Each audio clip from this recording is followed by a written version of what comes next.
U.S. veterans from the Pawnee tribe were honored in Genoa this weekend.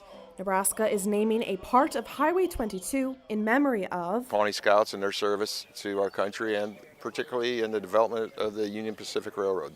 Those Pawnee also defended Nebraskans from the Sioux tribe in the 1860s until they were ultimately killed by settlers.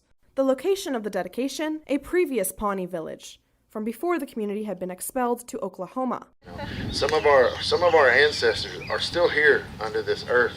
In the back of the cemetery was a mass grave for those Pawnee veterans. Their bodies only recently repatriated from a museum in 1995. A descendant of the leader of that group attended the dedication Saturday. And when my grandfather was born, Captain Jim was 73 years old. So he passed down a lot of stories, and my dad passed those on to us. He said being back in Nebraska was a spiritual experience. Well, in some ways I felt like I was home.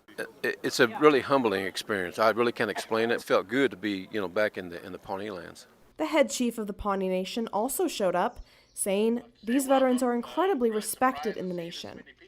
They were our first soldiers ever in the United States Army. And, ever since then, we've had a lot of our people enlist, even, to this day, my own daughters. In fact, there have been Pawnee veterans in every single U.S. war, and everyone takes pride in that veteran history. The Pawnee contributions to U.S. history are vital to our culture, Moser says. If we don't get the story out about how these people served the country, those who knew what they did or had, what service they performed, if it's not told and to the future generations, it eventually becomes forgotten. In Genoa, Carolyn Conti, News Channel, Nebraska.